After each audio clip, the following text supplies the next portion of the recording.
Bonjour à toutes, bonjour à tous. Je suis chez Robert Duverger. C'est l'interview du vendredi. Top générique.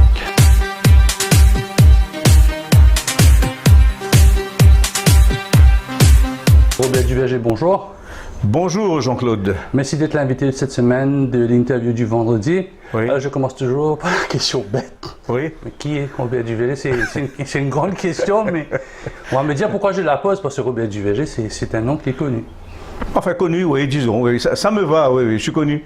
Je suis même content d'être connu puisque quelquefois, souvent on me reconnaît un peu partout dans l'île Maurice. C'est grâce à la télévision. Enfin, qui est Robert Duverger? C'est une longue histoire puisque bon, j'ai atteint mes 73 berges il y a quelques jours. Et donc, il y a beaucoup à raconter. Je suis un homme... allons dire que j'ai une vie intense, j'ai eu une vie intense, très heureuse, avec beaucoup de hauts, avec quelques bas, un peu comme tout le monde. J'ai une bonne santé, j'ai la passion, ça tout le monde le sait, de la chanson et du spectacle en général, mais de la chanson française particulièrement.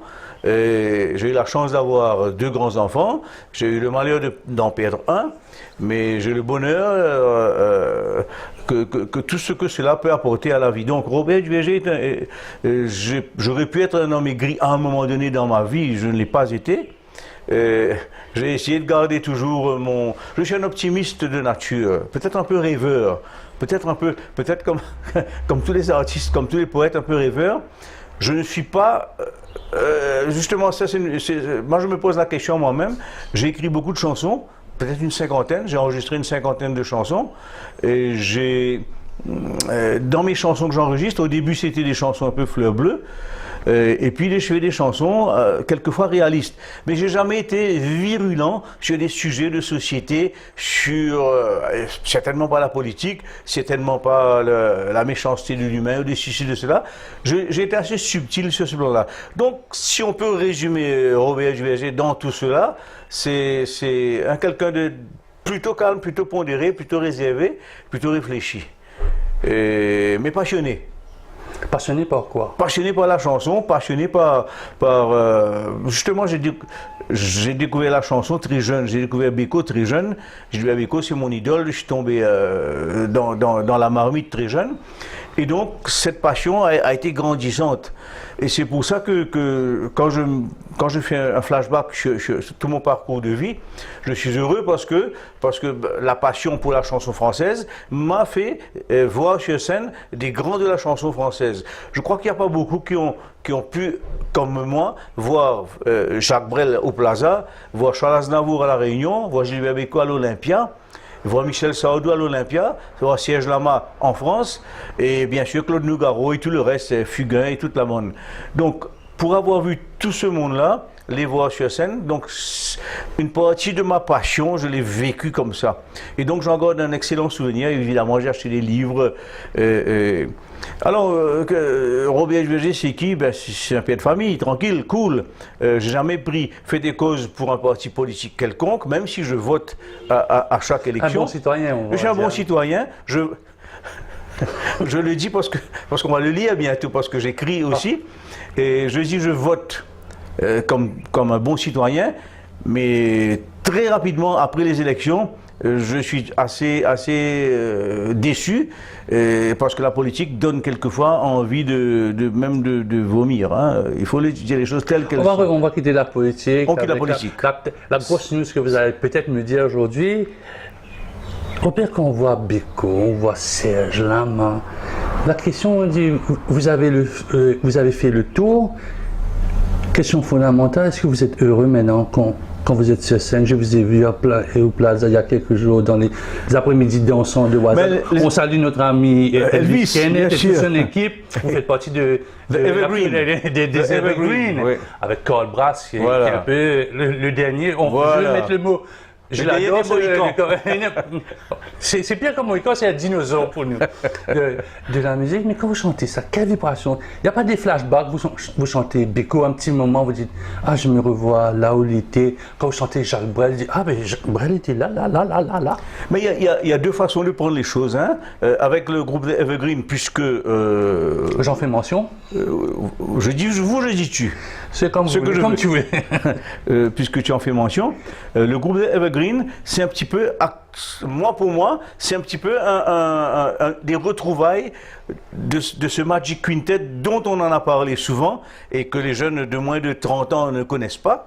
Le Magic Quintet, moi je l'ai vécu à mes débuts, puisque c'était Gérard Cimiotti. Alors je vais préciser. Magic Quintet, c'est Gérard Cimiotti, Roland Constantin, Gérard Bergico, Silvio Armandine, Édouard Planche, Yvon Émile et Robert Duverger. Ça, c'est le vrai Magic Quintet. Il y a d'ailleurs une photo que j'ai conservée, nous 6 ou nous 7, je n'ai pas le chiffre en tête. Ça, c'est le vrai Magic Quintet.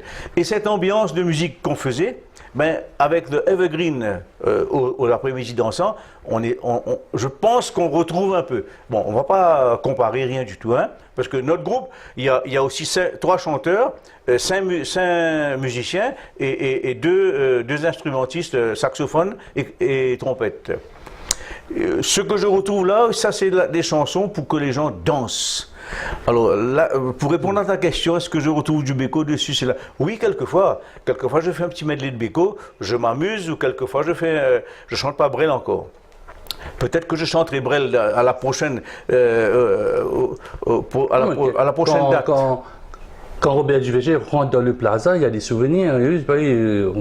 C'est humain, ça. Bon, Brel. Ce plaza, cette salle des fêtes, oui, j'ai chanté avec Gérard Cimiotti, on venait de démarrer, son frère s'est marié, on a animé le mariage de son frère Jean-Claude qui est aujourd'hui en Australie, et donc avec Gérard, on a animé. Oui, il y a des souvenirs, puis je suis venu aussi dans des mariages, j'avais pas 20 ans, j'avais 10, 12 ans, très jeune, enfant. Et ça, c'est la salle des fêtes du plaza. Il y a plein de... Il y a comme une âme dans le plaza. Maintenant, il y a le plaza salle des fêtes, il y a le plaza salle de spectacle. Ce plaza que l'on va rénover, j'espère, ben, ce plaza-là, c'est une autre âme, d'autres vibrations. Et là-bas, c'est différent. Là-bas, c'est plus fort. Parce que là-bas, j'ai vu Brel, j'ai vu Alain Barrière, j'ai vu Isabelle Aubray, j'étais leur parler, etc. J'étais dans les coulisses les rencontrer. C'est autre chose. Et puis, on a vu aussi d'autres. Et puis, moi, j'ai fait mon one-man show. Quand j'ai fait mes 25 ans de chansons, c'était au Plaza, avec un orchestre de 13 musiciens. Et Carl Brass était dedans, Gérard Cimiotti était dedans, etc. Ben, ce Plaza-là, c'est aussi Starmania avec Gérard Sullivan.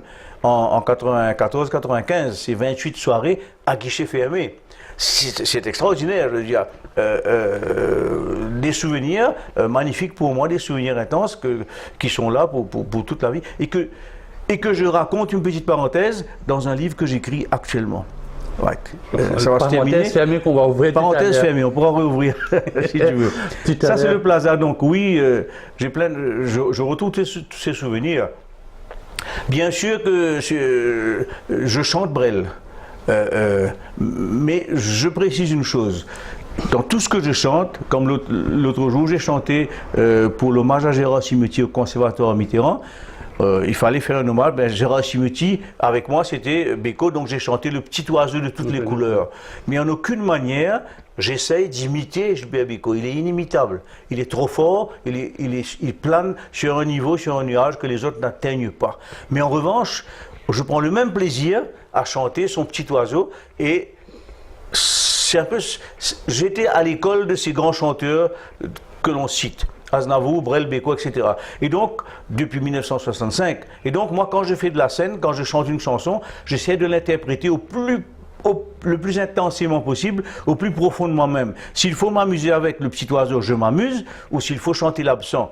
Alors là, c'est intense, c'est fort, c'est prenant. Ça a été fort. Ça, c'est vraiment un moment d'émotion au conservatoire. J'étais là. Ce moment-là est très fort puisque on oublie Beko là.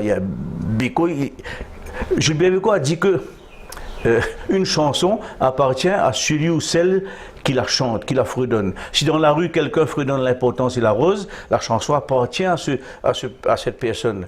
Moi, si je chante l'absent pour Gérard Cimetier, cette chanson m'appartient à ce moment-là. C'est Gérard que je revois, c'est avec Gérard que j'ai des vibrations, que j'ai de l'émotion. Et si en retour, je donne de l'émotion également au public, c'est réussi. C'est réussi totalement. Donc, il y a différentes façons de voir la chanson. Ça dépend de ce qu'on chante, ça dépend où on est. Et donc, Et du mood aussi. ça dépend du mood aussi, oui. Et donc, quand on est au Plaza avec le groupe d'Elvis, avec The Evergreen que l'on chante, on s'amuse. Et on s'amuse en cherchant à faire danser les personnes de manière à ce qu'elles aussi, elles s'amusent. Est-ce que vous vous êtes amusé? Vous vous amusez quand vous voyez Balle d'Anton?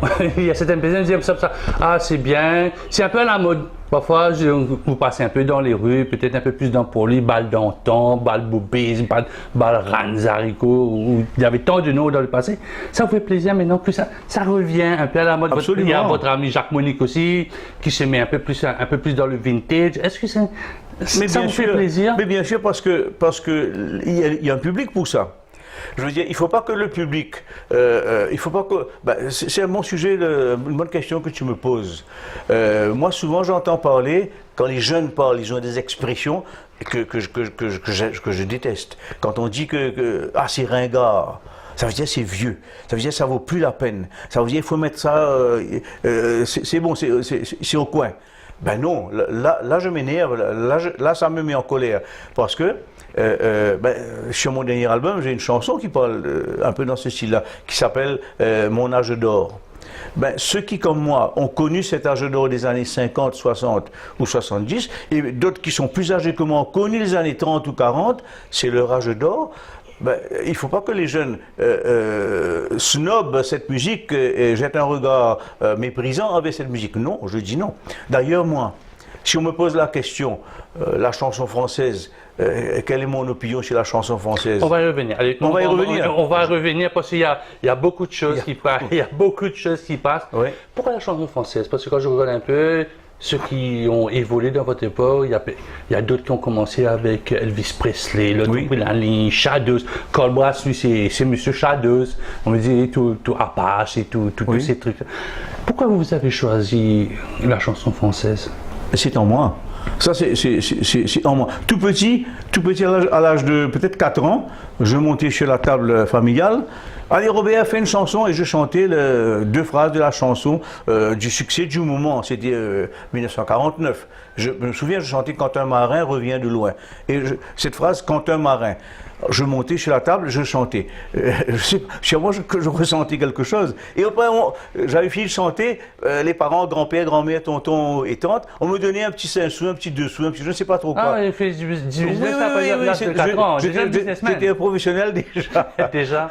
Mais ça m'arrivait aussi de dire non, je ne vais pas chanter. Et là, tout le monde me tombait dessus, je pleurais, je chialais. Au fait, pourquoi je dis ça? Parce que rapidement, dans la famille du verger, c'est-à-dire papa, maman, il y avait des petits conseillers de famille à l'époque, et auxquels j'assistais, j'étais tout petit. Je voulais faire comme eux.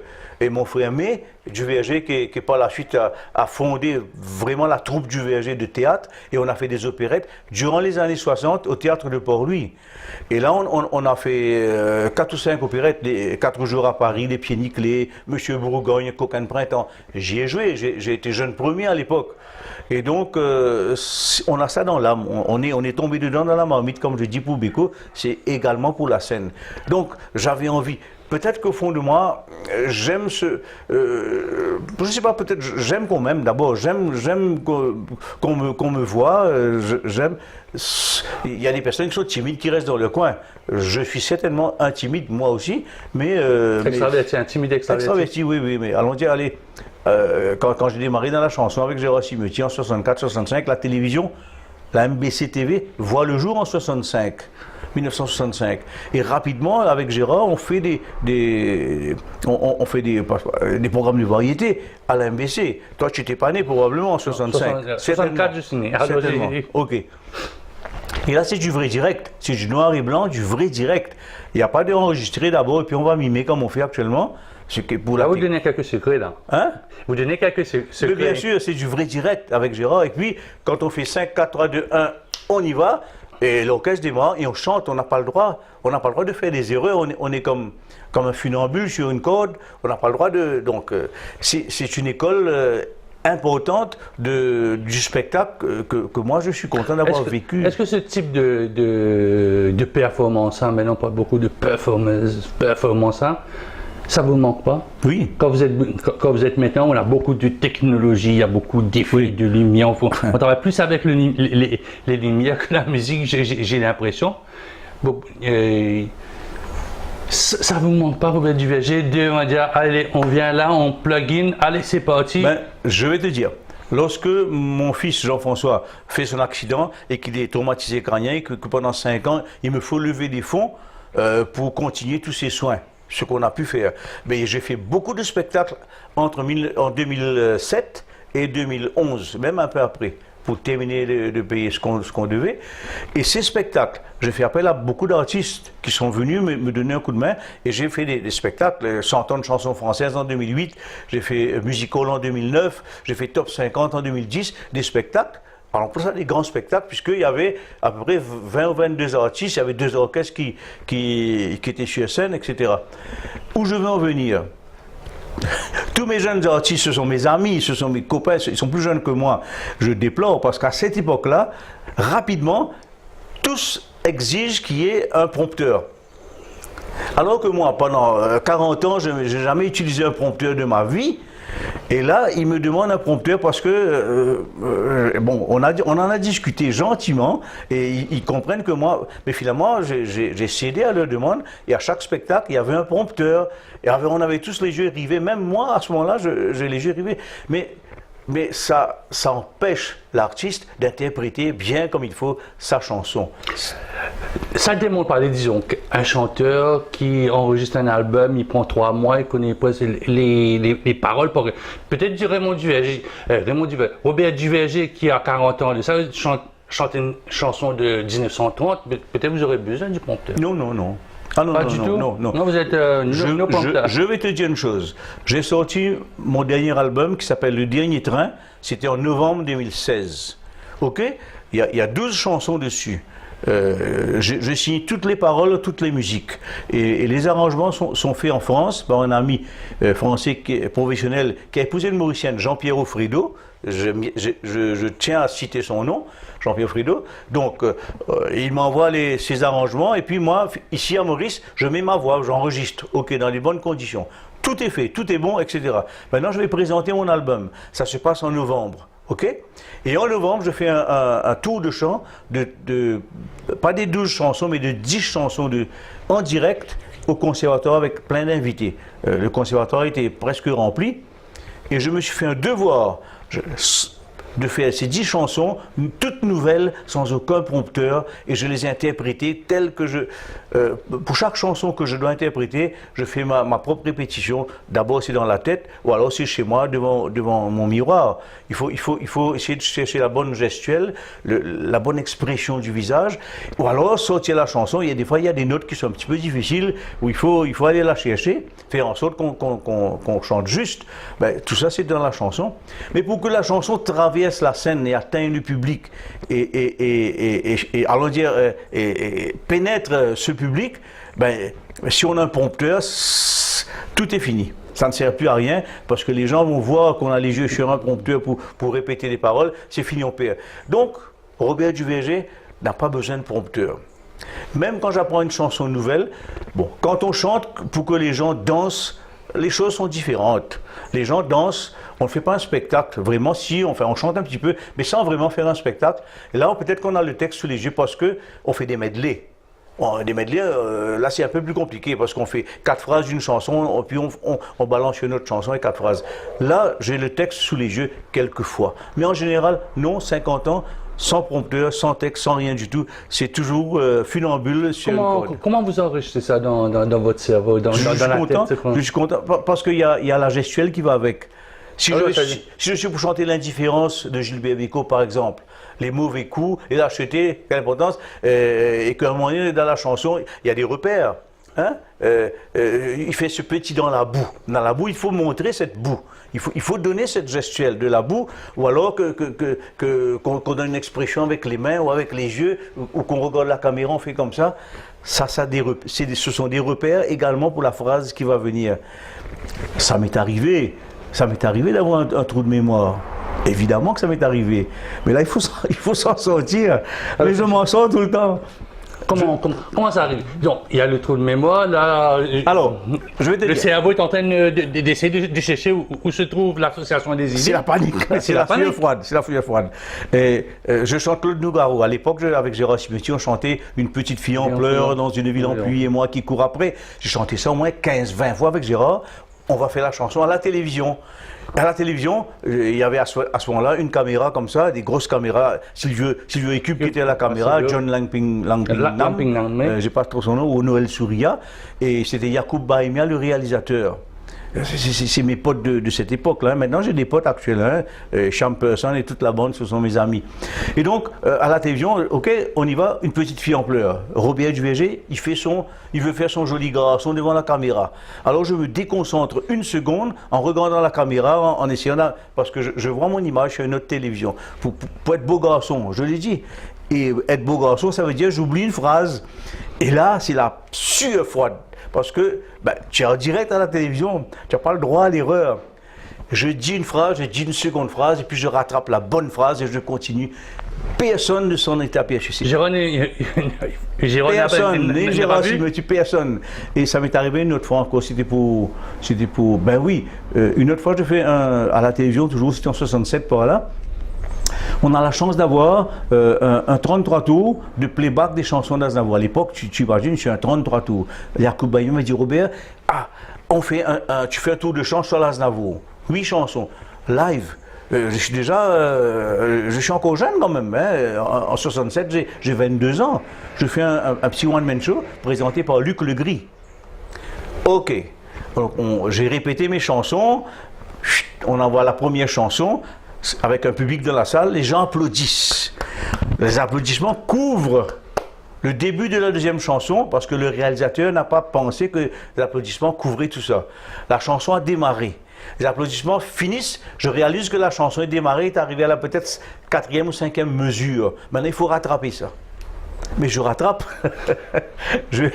Avec des sueurs froides, je rattrape. Non, tout ça, c'est l'expérience au final.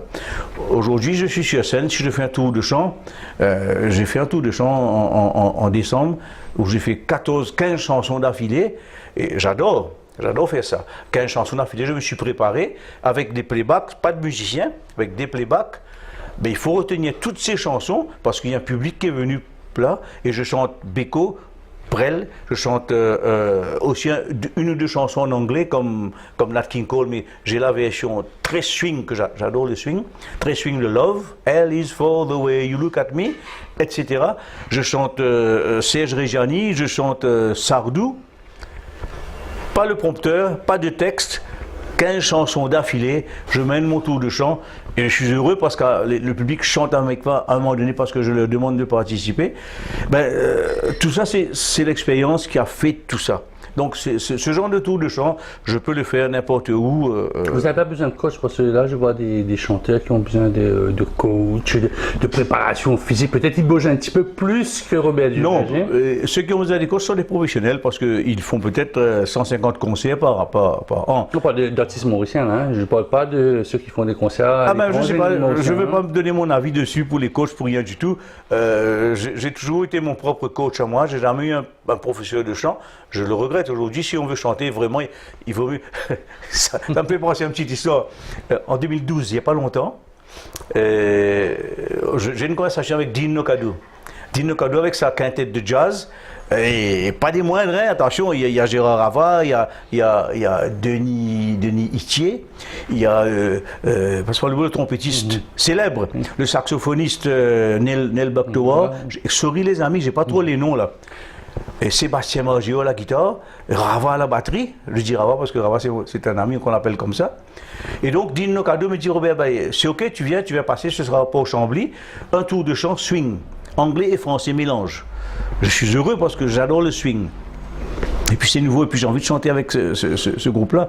Et il me dit au téléphone, ben, passe un petit coup, on va faire une première session, je vais voir comment tu respires. Comment est-ce que tu respires? Je ris aux éclats avec lui au téléphone. Je dis, Dean, je connais respirer pour vivre et pas pour chanter. Parce que j'ai jamais, au fait, il y a une technique. C'est un point important. Peut-être les jeunes qui nous regardent là. La respiration, c'est important. C'est très important. C'est très important. C'est pas que la voix. Non, non. La respiration, c'est très important parce que la respiration permet de poser cette voix bien comme il faut et chanter juste aussi et tenir des vibrations, etc. Aujourd'hui, je recommande aux jeunes, ne faites pas comme moi. Non, non, non. Il y a plein de personnes. Jean-Michel Ringadou donne des cours de chant au conservatoire, on apprend, etc. On apprend à respirer. Il faut bien prendre l'air. Ensuite, bon. Ça, c'est surtout, encore plus pour les chanteurs lyriques, davantage. Mais moi, je fais mon tour de chant, dans les mêmes 15 chansons, j'ai des chansons qui sont des chansons costauds. Quand je chante Le France de Michel Sardou, où ça demande vraiment de... il faut excuse l'expression, il faut serrer les fesses pour donner toutes les bonnes notes. Le France, ou comme d'habitude de Michel Sardou, ou encore le blues du businessman, j'aurais voulu être un artiste. Ben, alors je respire, moi, je pose mes notes, je cherche ma respiration, on ne m'a pas montré, donc allons dire que à la force, avec le temps, donc j'y suis arrivé, ça va. Est-ce que vous, avant le spectacle, vous chauffez votre gorge, vous faites des vocalises? Non, du ou tout. Je sais pas, ou vous prenez du miel, je ne sais pas quel... Non, pas du tout. Des fois, on m'a dit, tu veux pas prendre un petit scotch, un petit whisky, etc. J'arrive pas pour les... Je dis, non, certainement, si je prends, je vais oublier toutes les paroles. Je ne bois pas d'alcool. Enfin, je ne bois pas d'alcool, peut-être socialement, un verre de vin ou une coupe de champagne si on m'offre 2 fois dans l'année ou 3 fois dans l'année. Non, ni ça, ni le miel, ni je sais pas, une tisane quelconque. Je n'ai pas habitué mon corps à ça. Mais je ne dis pas que c'est pas bon, hein. C'est certainement très bon. Je n'ai pas habitué mon corps à ça. J'ai posé la question à Véronique Zuel il n'y a pas longtemps. Je lui ai dit, Véronique, est-ce que toi aussi, comme moi, quand tu chantes, ça arrive, tu sens qu'il y a, comme on dit que dans l'expression mauricienne, il y a un flemme qui approche. Elle me dit, oui Robert, bien sûr que je l'ai. Il faut savoir naviguer à ce moment-là avec ça. Moi aussi je l'ai. Mais les gens ne vont pas s'en apercevoir. J'ai le micro devant moi. Ben, il faut savoir discrètement, dans le jeu de scène, on fait le jeu de scène comme ça, on fait ce qu'il faut là. C'est pas bon, je ne recommande pas de le faire, mais on fait ce qu'il faut pour reposer là ensuite. Mais on ne s'en aperçoit pas. Et ça, c'est avec tout le temps. Tout le métier, quoi. Oui, on va dire que le métier. Autre question peut-être très importante, qu'est-ce qui fait une bonne chanson? Il y a 2 genres, il y a 3 genres même. Et, ben, il y a une chanson pour que les gens dansent, ça c'est une chose. Il y a une chanson que j'appelle chanson festive, toujours les gens l'ambiance, dansent. On appelle ambiance, chanson d'ambiance. Mais une bonne chanson, comme telle que moi j'ai aimé, que j'appelle la grande chanson française, qu'est-ce qui fait? C'est le texte, un texte très fort, des mots judicieux, et ça c'est Jacques Brel qui me l'a dit. Et Charles Aznavour également, il ne me l'a pas dit, mais j'ai lu son livre. Il cherche toujours le mot le plus judicieux possible. Quand il chante La Mama, ils sont tous là, même ceux du sud de l'Italie, c'est une image. Qu'est-ce qui aurait pensé à mettre même ceux du sud de l'Italie? Il y a même Giorgio le fils maudit, avec des présents plein les bras. Ben, c'est une image. Alors un texte comme ça, ou alors quand on chante « Je vous parle d'un temps que les moins de 20 ans ne peuvent pas connaître », la bohème de Charles Aznavour. Bécaud, j'ai cité Bécaud quand il dit « Et maintenant, que vais-je faire? Je vais en rire. Je vais en rire, etc. » Pourtant, c'est dramatique dans sa chanson. Jacques Brel, quand il chante dans le port d'Amsterdam, il y a des marins qui dansent en se frottant la panse sur la panse des femmes. Ben, c'est très fort comme image. On appelle ça frotifota maintenant. Oui. C'est très fort comme image. Et ça fait...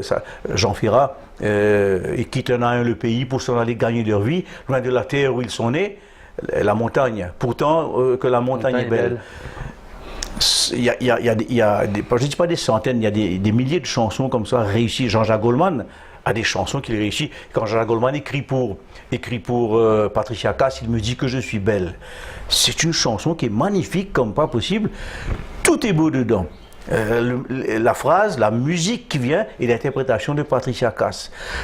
Tu vois, là, je m'arrête pas en 1960, là, je vais jusqu'à 80, je peux aller jusqu'à 90 encore. Mais ma vraie chanson française, ma bonne chanson française, elle s'est un petit peu arrêtée en l'an 2000. Je ne trouve pas... On peut en parler là? Oui. Non, on va y revenir. On y vient parce qu'on est sur le chemin là.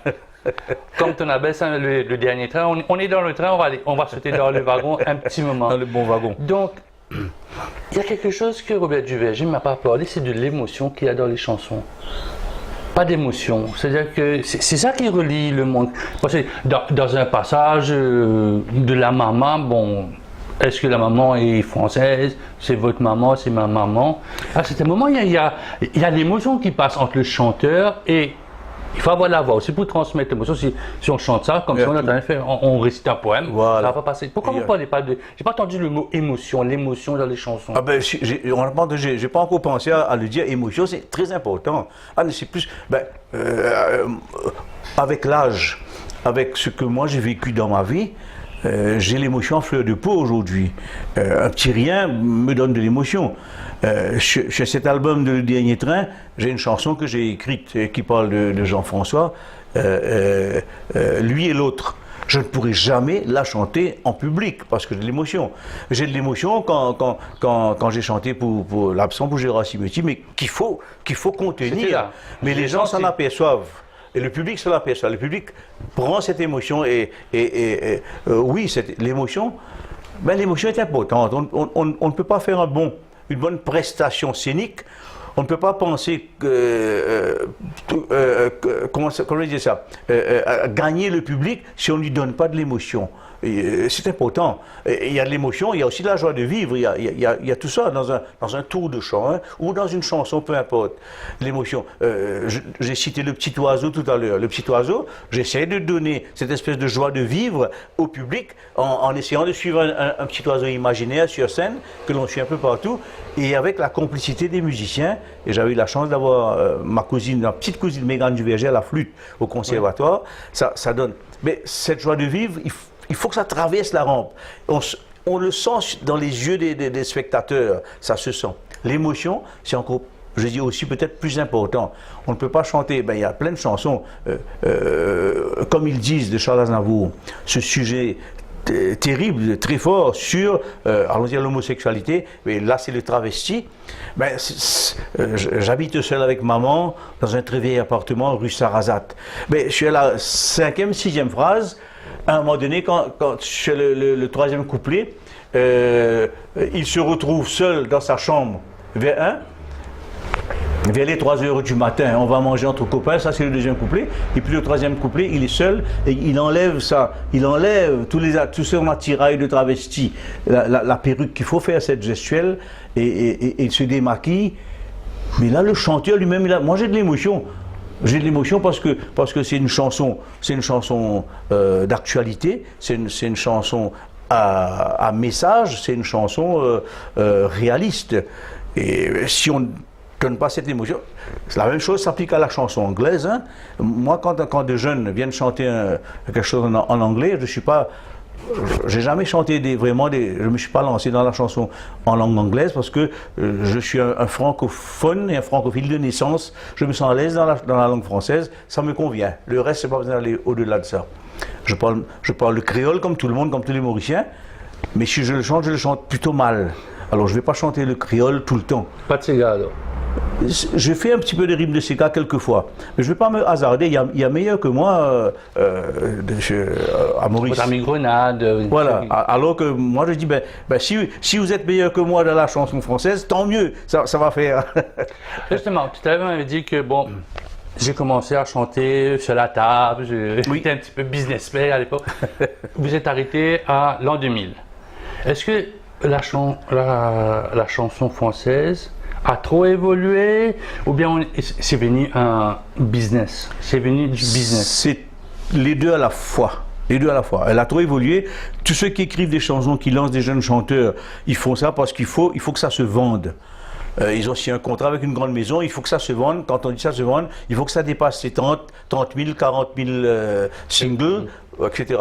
Ben, si ça ne se vend pas, au bout d'un an ou de 2 ans, le contrat il est fichu. Donc, maintenant, je ne vais pas dire du mal de X, Y, Z. De X, Y, Z. Ben, si je cite, disons... Peut-être que non, il n'y a pas de problème. Hein?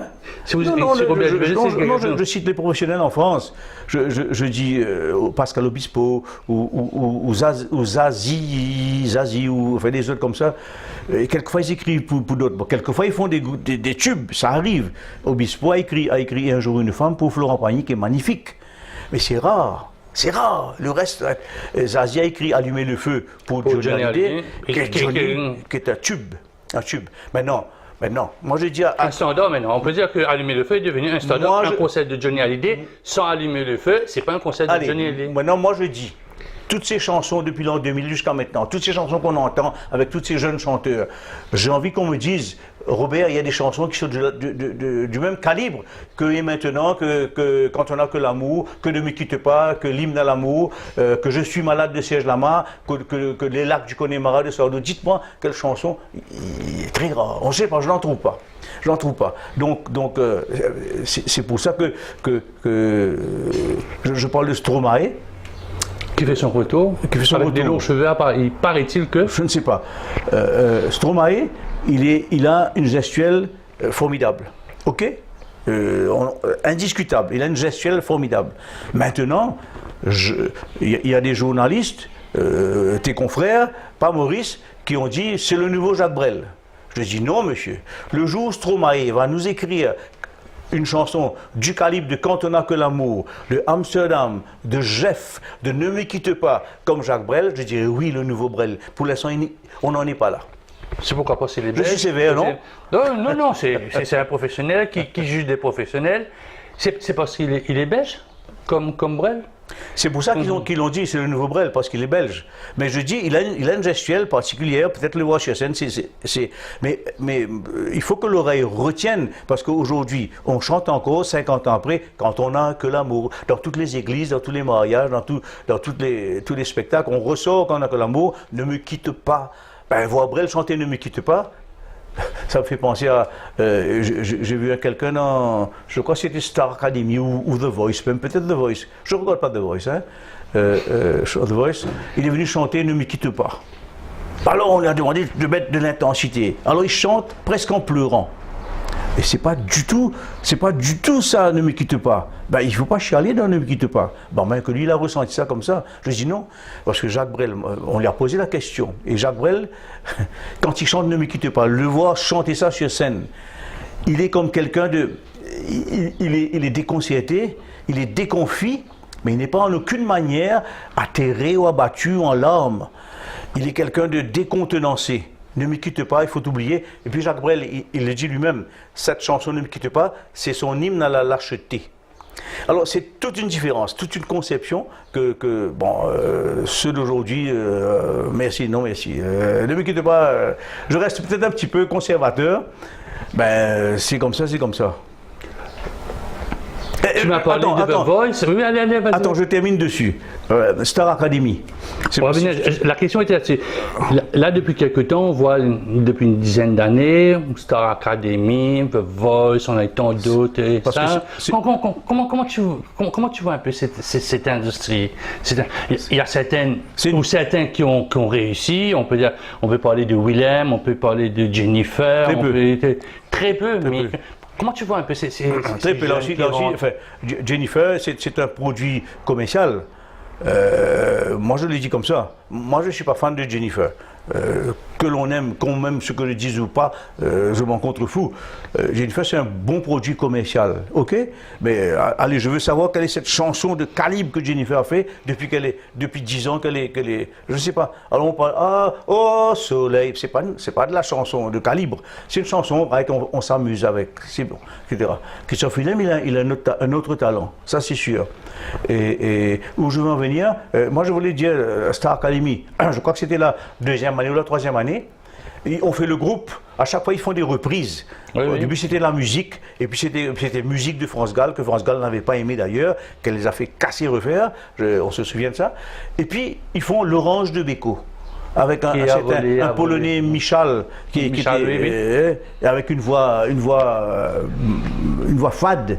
C'était un Lorange mièvre comme pas possible. Quand on a vu Beko chantant Lorange sur scène et sur YouTube, on peut aller le voir. Et Lorange, c'est une chanson antiraciste, c'est une chanson contre l'intolérance, contre l'étranger. C'est une chanson qui prône tout ça et que Beko, il vit ça intensément. Quand je vois Michal, c'est pas moi avec sa voix. Je dis non. Et pourtant, il a été disque d'or.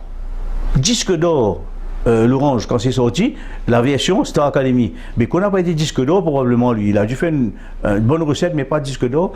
Et Pierre Delanoë, Beko était encore en vie, a dit, mais tu vois, il a fallu attendre 30 ans, 40 ans, et voilà, on devient disque d'or à notre tour. Il a dit ça en boutade, bien sûr. Mais où je veux en venir, ce talent que Beko a d'intensifier ses chansons quand il faut, dans la Star Academy, je ne vois pas. Star Academy, The Voice, c'est produit commercial. Il y a quelques grands artistes qui en sortent. Et heureusement, il y a un ou deux, peut-être trois, pas plus. Ces artistes-là, ils meublent aujourd'hui le Conseil des Enfoirés. Okay? Bon, c'est peut-être une autre génération. Et que moi j'ai mis le frein un peu, et donc je ne veux pas trop être en extase devant cette bande-là, parce que j'ai du mal à être en extase avec ce groupe. Pour moi, c'est une télévision, la télé d'aujourd'hui, c'est la télé-réalité, ça. À l'époque, on faisait des radios crochets. Aujourd'hui, ça s'appelle The Voice. J'allais venir sur Star Show. Star Show, aujourd'hui, ça s'appelle The Voice. On en a besoin. Ok, ça fait vendre. Il y a un public qui regarde tout ça, mais c'est plus souvent une télévision abétissante. La télé-réalité, moi je regarde TF1 assez souvent. Enfin, assez souvent, je zappe parce que voir ce qu'on nous propose chaque jour, c'est la télévision abétissante. De la même manière, c'est pour The Voice. Quand j'entends Nikos, maintenant c'est l'heure des battles. Des battles, alors que c'est une émission française, il emploie le mot battle et il est très fier de ça, très heureux, et les gens consomment ça. Alors moi, je ne partage pas du tout. Je ne partage pas. Bien sûr, je suis de l'école de Guy Lux, de Michel Drucker, à l'époque son Champs-Élysées, de numéro 1 de Marie-Thierry Gilbert Carpentier. C'est ça qui manque à la télévision française. Oui. Cette qualité. J'en ai l'impression, oui. C'est ça. Ça manque absolument. Et je pense que Patrick Sébastien nous donne ça un peu, quelquefois le samedi soir, dans le plus grand cabaret du monde. Il donne un peu de qualité. Chose que sur TF1, puisque je cite ces deux-là, TF1, c'est toujours les mêmes qui reviennent. C'est toujours les mêmes qui reviennent. Et d'ailleurs, la chanson française, à l'Eurovision, depuis 1977, on n'arrive pas à faire un excellent... Si on a fait 2 ou 3 résultats relativement corrects. L'autre actualité, Robert Duverger, oui. Apparemment, vous êtes dans une phase d'écriture, vous préparez quelque chose. Vous l'avez un peu dit au début de l'interview. C'est quoi ça? Après avoir sorti le livre Il est parti, qui était essentiellement sur les 5 années de galère que j'ai vécues avec mon fils traumatisé crânien, qui est décédé par la suite, il y a eu quelques mois qui sont passés, etc. Et puis, je me suis dit, j'ai commencé à écrire. Bon, l'ordinateur, il est là pour ça. On peut écrire, et puis on peut effacer, on peut garder en mémoire. Et puis j'ai commencé à écrire un peu sur pourquoi j'ai 50 ans que je suis sur scène, que j'aime la chanson. Pourquoi cette passion? En écrivant cette passion, j'ai aussi commencé à parler un peu de ma vie à moi. Et puis je me suis dit, bon, je ne suis pas un homme célèbre au point d'en faire une biographie, que les gens besoin de lire la biographie de Robert Duverger, mais en revanche, je suis un être humain, comme n'importe quel être humain qui atteint ses 70 ans, peut-être qu'il aura envie un jour d'écrire sa propre vie, et il va retrouver plein de souvenirs intéressants pour la génération actuelle. Et donc, j'ai commencé à écrire. C'est comme ça que j'ai commencé à écrire un livre, je ne sais pas quel sera le titre. J'en ai parlé à mon éditeur Alain Gaudon-Gentil. Il me dit, ça va Robert, tu peux continuer. Je lui ai dit que je raconte tout dedans. Au fait que je raconte tout, je raconte l'humain que je suis quand j'étais à l'école. Parce qu'à l'époque, dans les années 50, j'étais au Collège Royal de Cœur-Pipe. Je raconte un petit peu le Collège Royal, je raconte les amis, les copains, je raconte pourquoi je suis arrivé à la chanson, je raconte mes rencontres avec Gérard Simuti, avec Roland Constantin, etc. Je raconte la troupe du VAG, les opérettes. Peut-être qu'on a oublié tout ça, je raconte dans les détails, puisque ma mémoire retrouve tous ces détails. Et puis je raconte que je travaille à Médine, que je suis entré à Médine. À l'époque, dans les années 60, l'industrie sucrière était ce qu'elle était, avec malheureusement, beaucoup de mauvaise communication et peu de relations humaines. Je raconte tout ça. J'ai vécu, ça s'est amélioré, heureusement, mais c'est bon de savoir. Et puis je raconte finalement mes prestations télévisées, et puis j'ai commencé mon pressbook. J'ai eu la chance d'avoir beaucoup d'articles chez moi, les journalistes me suivaient. Mais j'ai commencé à avoir un coup de bâton sur la tête quand j'ai fait une émission en télévision, que le cher Alain Godin-Gentil, le lendemain il a titré « Un beau gâchis ». Il vous a cassé. Il m'a cassé. Et quand il me casse, j'ai réalisé pourquoi il me cassait. C'est me donner l'élan d'écrire mes propres chansons. Et je commence à écrire mes propres chansons et ça me permet de sortir mon album dans les années 80. Je sors un album avec des nouvelles chansons, mais je raconte le parcours de l'album, comment je l'enregistre, que j'allais en France, etc. Je raconte tout. Arrivé dans les années 80, je fais des tours de chant dans les hôtels, je vais chanter à La Réunion avec Catherine Lara, etc. etc. Et j'écris d'autres chansons. Et puis, ça m'emmène entre-temps, je vois Brel, je raconte comment je vois Brel, je raconte comment Alain Barrière, je raconte tout ce que je vois sur scène, Salvatore Adamo à l'Olympia en 77, je raconte les grandes opérettes que j'ai vues, José Todaro, etc. Mais en racontant tout ça, c'est une vie très étoffée, je raconte un petit peu ma famille, je ne rentre pas trop dans mon intimité, ça ne regarde personne, mais je raconte ma famille, tout le monde sait que cette année-ci j'aurai 49 ans de mariage, dans un mois. Pas dans un mois, dans une semaine, dans 3 jours, j'aurai 42 ans de mariage, 49 ans, pardon. Et donc, je raconte tout ça, je raconte aussi mon one-man show, et je rends des coups à certains, parce que dans Starmania, quand je prends des coups avec certains de la presse, alors que Starmania, c'est 28 soirées à guichet fermé, standing ovation, chaque soir, il y a 2 ou 3 journalistes qui ont voulu taper sur certains, dont moi en particulier. Ben, je leur rends des coups. Je suis obligé je cite qui c'est. On va trouver tout ça. Et puis, je raconte aussi que quand je chante devant François Mitterrand, et que François Mitterrand me fait appeler après ma prestation dans le banquet au Vagji Hall, et que je traverse 1000 convives dans la salle du Vagji Hall, et que François Mitterrand se lève de table et vient vers moi, fait quelques pas pour venir vers moi. Cette élégance dans ce geste de François Mitterrand, c'est unique. Il n'y a pas beaucoup, d'ailleurs, il n'y a pas beaucoup de présidents qui auraient eu ce geste, encore moins à Maurice, malheureusement. Il n'y a pas eu beaucoup de... Et peut-être pas en France, je ne sais pas. Mais je veux dire, il n'y a pas beaucoup de chanteurs professionnels en France qui ont eu la chance que j'ai eu, moi, qui m'a serré la main. Il m'a parlé, François Mitterrand. Il m'a dit du bien de ce que j'avais chanté. Qu'est-ce que vous avez chanté, La Rose? Non, j'ai chanté, non. C'était en 1990, c'était le bicentenaire de la Révolution française. J'avais écrit une chanson 200 ans déjà, la Révolution française, qu'il m'a écouté, qui m'a dit du bien d'ailleurs de ce que j'avais chanté. Et une autre chanson que j'avais écrite, Rire et pleurer, où je fais une comparaison entre la pauvreté et la richesse que j'attribue un petit peu au Club Med à l'époque, sans mentionner le Club Med. Ok, à côté il y a la richesse, à côté les gens s'amusent, à côté les gens se meurent. Donc c'est une chanson qui existe. Ben, des chansons comme ça, je mentionne ça, le public ne connaît pas trop. Dans ce livre, je raconte aussi. Je parle de toutes les chansons que j'ai interprétées des autres, mais de celles que j'ai écrites et de celles que je considère sont des chansons réussies, même si elles n'ont pas été. Jamais été je ne suis pas un artiste professionnel, hein. C'est pas un qualificatif qui me convient, je suis un amateur, mais passionné. Mais donc j'ai jamais vécu de la musique et de la chanson. J'essaie d'en vendre pour couvrir mes frais, d'en vendre les albums, le dernier train. J'essaie de vendre cet album pour couvrir mes frais, mais je ne vise pas plus que ça. Et bon, il y a des gens qui ne connaissent pas toutes mes chansons, et donc je donne les textes de ces chansons. Et je raconte aussi l'an 2000. Et donc ce livre va parler de tout ça. C'est très étoffé. Il y a beaucoup. Donc c'est un artiste c'est un artiste qui revient un petit peu sur son parcours, c'est un être humain qui revient sur son parcours avec ses hauts et ses bas, avec mon fils, c'est un drame que j'ai vécu. C'est un drame que vous vivez au quotidien.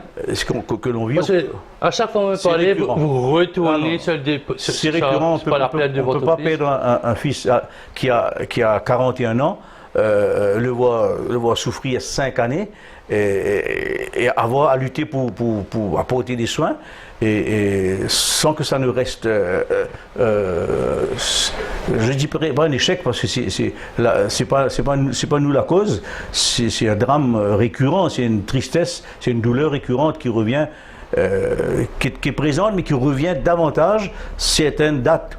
Le jour de son anniversaire, le jour de sa mort, le jour de Noël, le jour de l'an, etc. Ça revient. Il vous manque oui, forcément, il est là. Il est partout. Il est partout. Et j'ai écrit 3 ou 4 chansons sur lui. C'est fini. Sur ce sujet, je tourne la page. Donc ce livre va parler un peu de tout ça jusqu'à aujourd'hui. Je crois que ça vaudra la peine.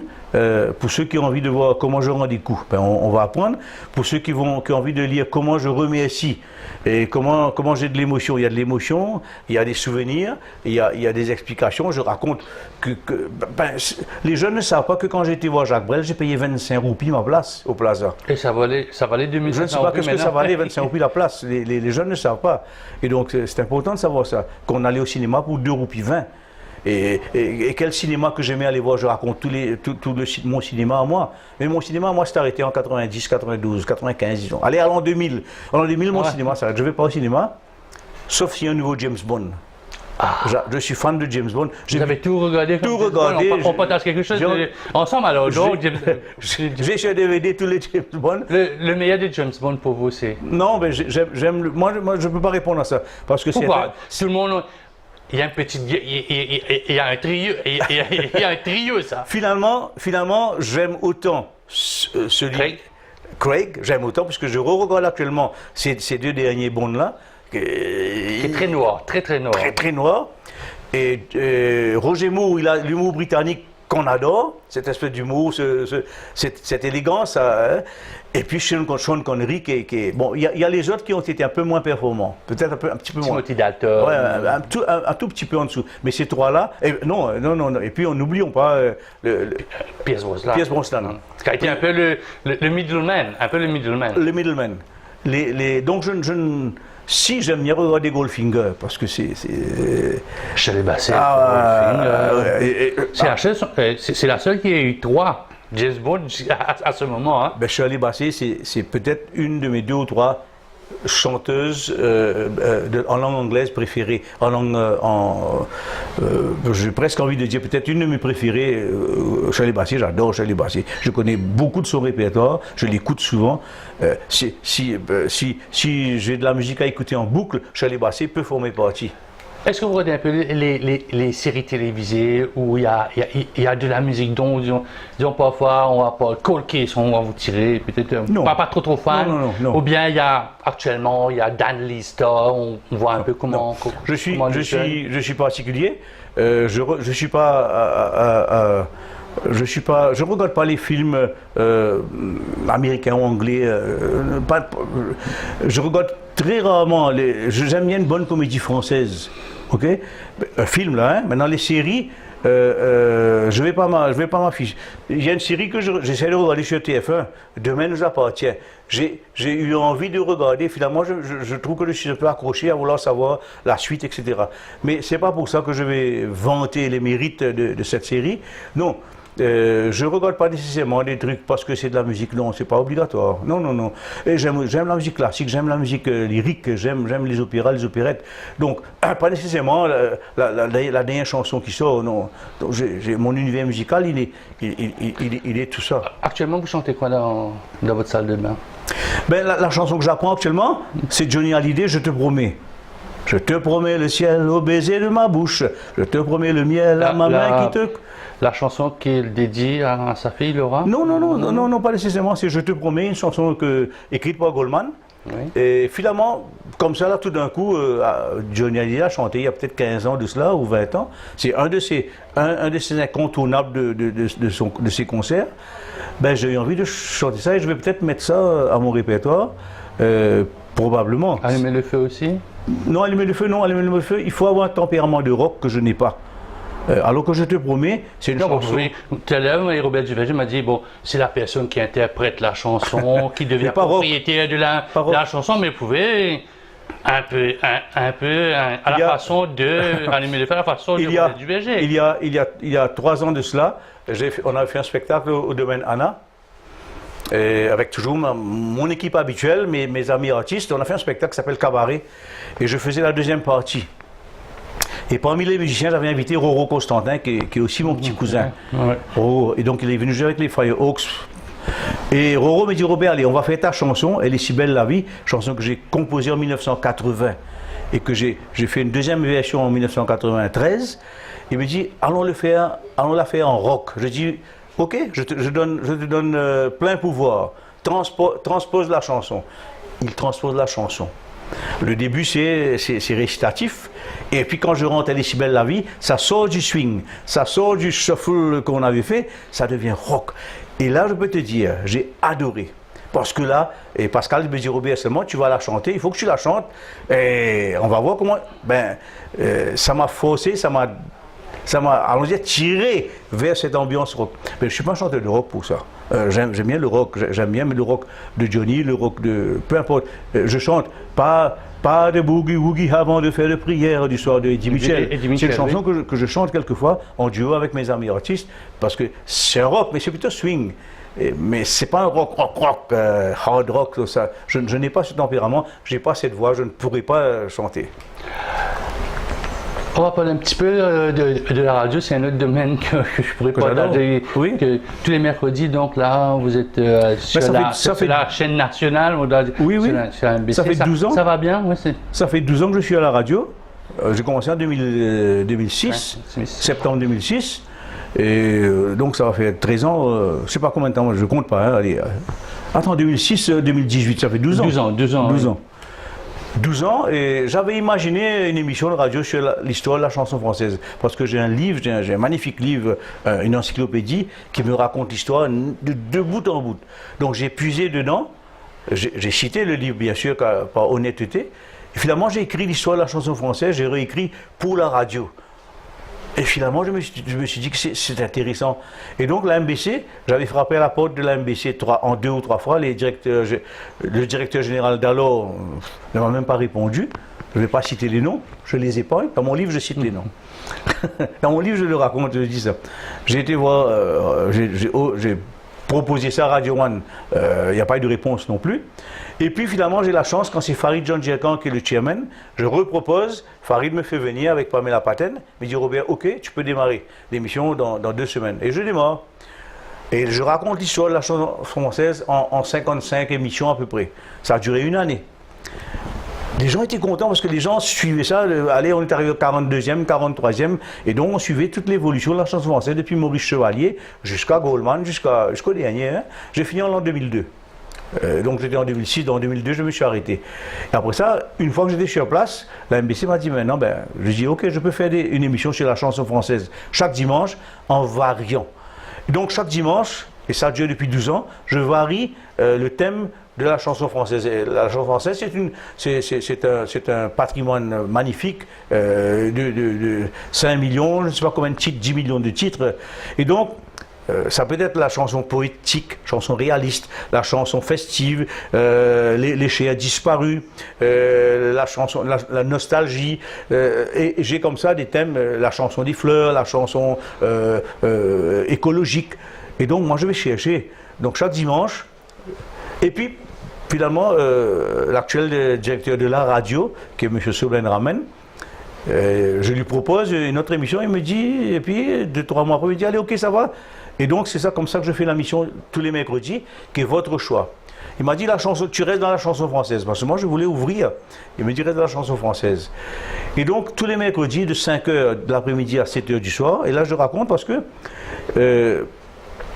l'émission, chaque mercredi, les gens me téléphonent.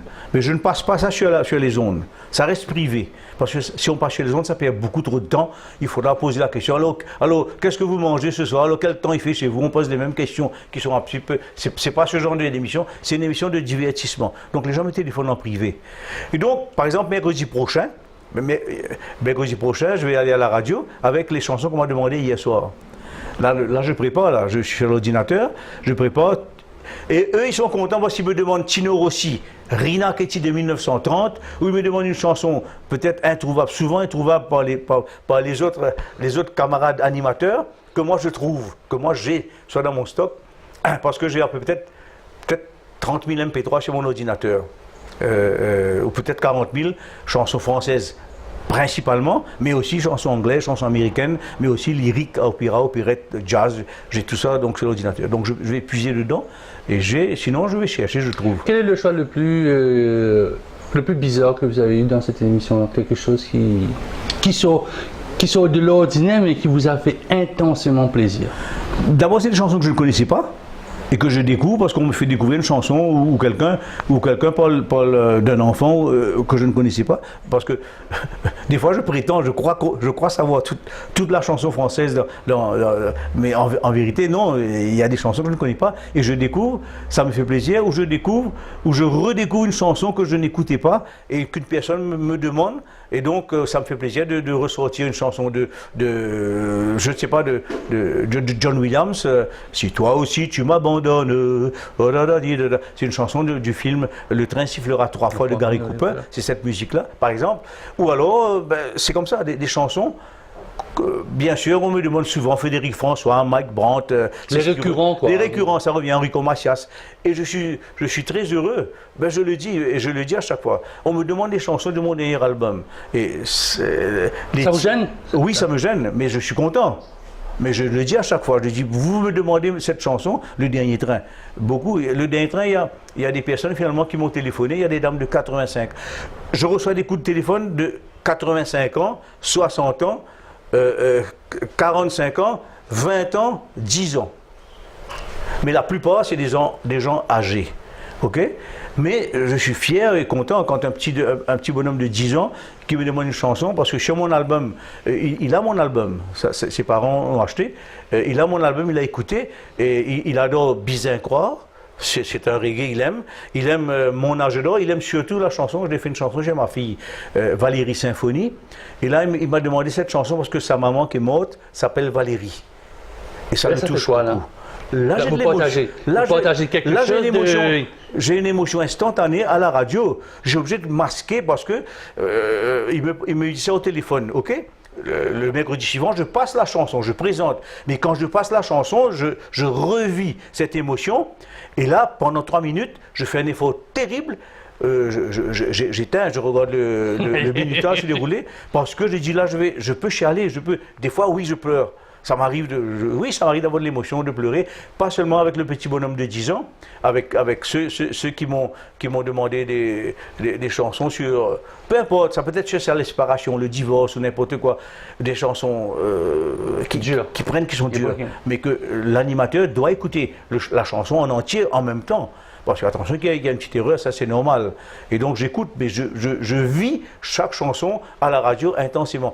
Alors je dis à ceux qui me regardent actuellement que je prends un plaisir extraordinaire à faire mes émissions de radio, que je prépare mes émissions presque 2 mois à l'avance sur mon ordinateur, sauf l'émission Votre Choix, que j'attends le mercredi pour avoir le lendemain, je prépare, mais l'émission du dimanche, où je varie chaque thème, je la prépare, j'ai 2 mois d'émission en avance et je sais quelle émission. Dimanche, là, dimanche qui va venir. Je ne saurais pas quel est le thème. Ce dimanche-là, c'est le dimanche 22. Je crois que c'est les chiens disparus, possiblement, hein, mais peut-être que je me trompe. Parce que avoir tout ça en tête, c'est difficile. Tous les derniers dimanches du mois, c'est les opérettes. Je choisis les opérettes parce qu'il y a le public qui aime les opérettes. Les opérettes ça se voit, ça s'entend. De Franz Lehár, les opérettes de Francis Lopez, l'opérette de Luis Mariano. Donc et moi, j'aime les opérettes. Dernière question, on va parler beaucoup de musique. Tout à l'heure, vous m'avez parlé que vous étiez tombé dans la marmite, alors vous refilez la marmite à qui? Est-ce que les enfants sont intéressés dans ça ou bien la marmite je suis fier de dire, bon, Jean-François, il est décédé. Valérie, je parle de mes enfants au présent. Les deux enfants connaissent le répertoire des opérettes. Il faut dans les opérettes comme moi, tout en fredonnant leurs chansons de leur génération. Ils connaissent beaucoup plus les chansons pop, etc. que moi. Mais en général, sinon, toutes les chansons que je peux fredonner, une chanson de Francis Lemarque ou de Yves Montand, une demoiselle sur une balançoire, ma fille va continuer, qui se balançait à la fête, un dimanche, elle saura. Je dis, mais comment tu sais ça, toi? Elle me dit, moi je sais tout ce que tu connais. Et je suis heureux de ça. Mais pour répondre à ta question, je suis content. Je vais déménager bientôt. Je vais aller habiter à Beaubassin dans 2 mois. Et on met de l'ordre dans nos histoires. Et il faut se débarrasser du surplus. Parce qu'on est à 2 maintenant. Et donc, toute ma collection d'albums, de CD, une grosse collection, ainsi que ceux de Jean-François, et ainsi que ceux de ma fille qui est partie en France, parce qu'elle s'est mariée, elle vit en France. Tous ces disques, 400 CD, j'ai offert à la MBC en cadeau. Et je suis heureux, ils m'ont dit oui avec plaisir. Et donc, je passe ce témoin à la MBC qui va en faire bon usage. Donc, il y a tout, surtout la chanson française, mais tout, aussi le jazz, aussi les opérettes, aussi le lyrique, etc. Et tout mon pressbook, de toute ma carrière, depuis que c'est le Conservatoire Mitterrand, c'est Claude Géricault qui me l'a demandé. Elle va l'utiliser à l'occasion, quand il faudra. Je ne veux pas qu'on fasse un étalage sur moi, je ne demande pas tout ça, mais je suppose que au moins ça va servir. Une marmite bien garnie alors. C'est une marmite bien garnie. Alors maintenant, dans la famille, j'essaie toujours, quand je dis la famille, c'est les neveux et nièces. Il y a des neveux qui sont fans. Il y a un neveu qui connaît Beko comme moi. Aujourd'hui, c'est un neveu qui a 40 ans, hein, attention. Mais il est tombé dans ma marmite à moi. J'ai d'autres jeunes. Je vais te dire, peut-être ce sera le mot de la fin. Quand je sors mon album, Le Dernier Train, sur l'album, il y a la chanson J'aime, j'adore, et il y a la chanson Bizincoire. Alors, il y a des chansons qui marquent un peu plus. J'aime, j'adore, c'est un rythme un rythme de country. Mais le truc J'aime, j'adore, il faut le prendre au 2e degré. Parce que je viens dire tout ce que je déteste dans la société. Mais je viens dire j'aime, j'adore avec un cœur qui est magnifique. Il y a une petite fille de la famille, petite nièce, elle a 6 ans. Elle a obligé ses parents à mettre cette chanson en boucle dans la voiture pendant au moins 2 mois, 3 mois, parce qu'elle adore cette chanson. Alors, il ne peut pas avoir plus beau cadeau que ça. Et tout récemment, maintenant, elle s'était pris de ma chanson Bizincoire. Et hier soir, dans mon émission de radio, le petit que je cite, Denzel, qui a 10 ans, qui va à l'école, il m'a demandé, je dis quelle chanson que tu veux je veux que tu passes Bizincoire. Là, je suis heureux comme pas possible. Et je vais terminer. Il y a aussi un jeune de 20 ans qui a commencé ses études tertiaires. Il habite Rochebrune. Je vais dire son prénom, il s'appelle Mathieu. Il me demande à chaque fois des chansons. Il me demande Ferrat, Sardou, Beko, Brel. Je dis, mais tu as 20 ans? Il me dit, oui, mais j'aime cette chanson, c'est la qualité, c'est la poésie qu'il y a, c'est le texte qu'il faut. Je dis, il ne faut pas désespérer finalement. Il y a de l'espoir alors. Il y a de l'espoir. Les jeunes ont le droit d'avoir leur préférence pour leur musique à eux, leur génération actuelle. Mais je dis cependant à tous les parents, essayez d'ouvrir cette porte de la chanson, la chanson de qualité qui a traversé les âges, à tous ces jeunes. Mais voilà, il y a un jeune de 20 ans qui lui... Vous venez de fêter votre anniversaire dans quelques jours, là, c'est l'anniversaire de 49 ans. Oui. Qu'est-ce que je peux vous souhaiter, Robert Duverger? De rester toujours tel quel, c'est-à-dire d'abord en bonne santé. J'ai la chance d'être en bonne santé. Je précise, je ne fume pas. Alors les jeunes, écoutez-moi bien, je ne fume pas. Je fumais comme vous tous à l'âge de 16 ans, 17 ans. À l'âge de 20 ans, je me suis posé la question et je me suis dit j'arrête de fumer. Et j'ai arrêté du jour au lendemain, je n'ai plus jamais fumé. Ben, je ne bois pas d'alcool. Je peux prendre 1 ou 2 verres dans l'année ou 3 verres dans l'année. Social, C'est social, mais même moins que social encore. Ok? Donc, alors, ne me parlez pas de drogue, je ne connais pas ce que ça veut dire la drogue. Alors, il faut mettre tout ça de côté. Et ensuite, il faut chanter. Il faut chanter, faire un peu de sport. Et dans ma tête, rêver. Je suis un grand rêveur. Je suis un grand rêveur. Dans mon livre, je parle de ça. Je suis un grand rêveur. Ça m'a peut-être joué des tours, mais ça m'a gardé en forme toute ma vie. Et si j'ai pu, moi, dans ma chanson, donner du rêve au public, alors je suis un homme heureux. La boucle, elle est bouclée. Donc, nous aussi, la boucle est bouclée. Merci beaucoup, Robert Duverger. Merci, Au plaisir de Jean-Claude. vous voir Merci. quelque part sur une scène mauricienne. Merci beaucoup, Robert. Allez.